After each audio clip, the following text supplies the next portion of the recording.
that's one.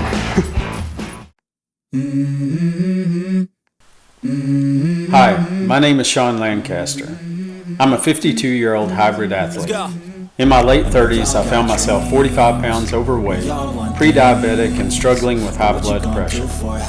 Today, after some serious body recomp, I'm in the best shape of my life. And now, I'm just an ordinary guy taking on extraordinary challenges in an attempt to become the best person and athlete I can be.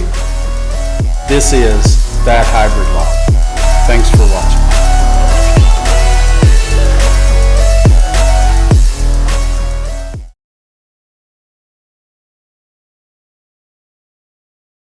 HYROX falls under the category of fitness racing. Fitness racing has probably been around for a couple decades in different iterations, but for me, it started around when there was an event called Extreme Nation back in 2014, and then Tough Mudder X came around, which was a 1 mile championship that started up in 2017 and 2018. You've seen events similar to it hosted in CrossFit for years as well. And then around 2018 is when HYROX came about and became this big international brand, which tends to be like the pinnacle of the sport of fitness racing. It's the Ironman version of fitness racing. It's 8K or 5 miles of running. It's 8 stations. It's fully diversified in all versions of fitness, testing your strength, your stamina, your coordination. It's really incredible, and it's a very, very well-rounded test to find out that person that's got an incredible engine, an incredible capacity, and really a lot of strength as well.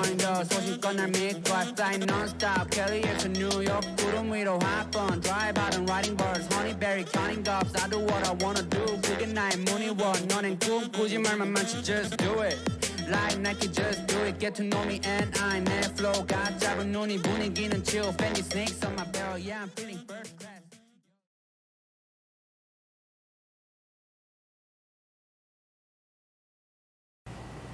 So what about triathlon? Well, triathlon is going to continue to be a major focus for me as I work towards becoming the best hybrid athlete that I can be. The main reason for that is how I actually define being a hybrid athlete. So I think of being a hybrid athlete as being a spectrum that runs from heavy endurance focus to not much endurance focus. And I've got a diagram. I drew a diagram on the chalkboard to try to illustrate that. So on one end of the spectrum, which would be the least amount of endurance focus, you would find like a power lifter. And then on the other end of the spectrum, which would be maybe the most endurance focus, would be a marathoner. And then in between there, it's like a sliding scale between endurance, power, and strength. So you'll have like CrossFit would be kind of right of center towards the power lifter. In the dead center, I think, is what some people call fitness racing. That's like HYROX, and I consider Murph to be part of that. And then somewhere between heavy endurance and fitness racing is triathlon, in my opinion. So where I think I am best, where I think my body type and for becoming the best athlete I can be, the optimum for me, I think, is to focus in this area right here. So somewhere between fitness racing and triathlon. And for that reason, this will be an ongoing focus. So with that, kind of laid out, I do want to say 2024, I am doing Ironman 70.3 Louisville. I'm really excited about this race because I think it's awesome that Ironman's coming back to Louisville. It's an iconic race venue. We have friends in Louisville that, is a huge motivator for us to get to go see them as part of that race trip. So we want to support that race. It is in August, so it's going to be hot, but that really works well for us. We like racing in the heat, and an August time frame is really good for us from a training perspective because of that time that you have as a build-up. So Ironman 70.3 Louisville, I'm going to be there.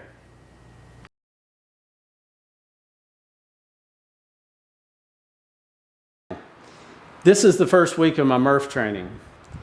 My approach to training for my first Murph is I'm going to add the Murph specific reps onto the end of my normal upper body workouts.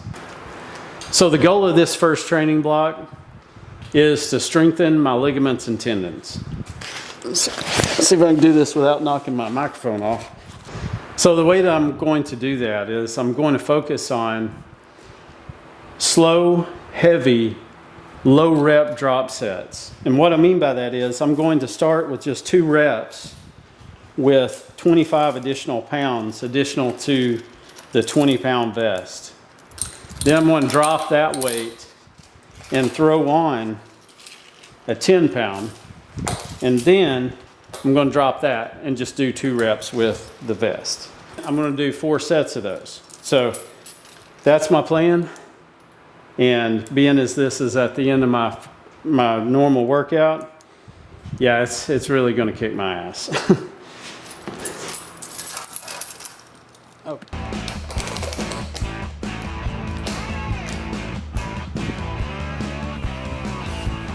My biggest concern about the Murph is the pull-ups.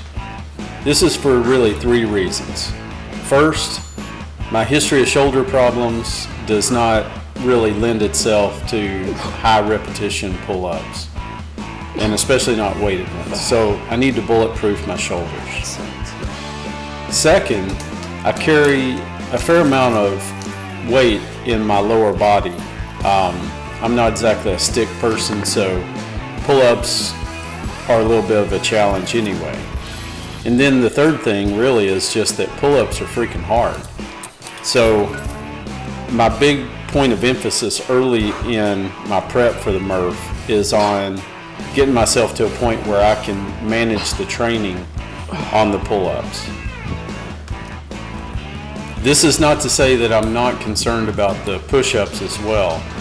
And in this early training block, I'm going to be doing some similar training on the push-ups to try to get my tendons and ligaments ready for that too. The Murph is known as the ultimate hero workout for a reason. And right now, I'm in no shape to be able to take it on, especially with a plate carrier. So I've got a lot of work to do.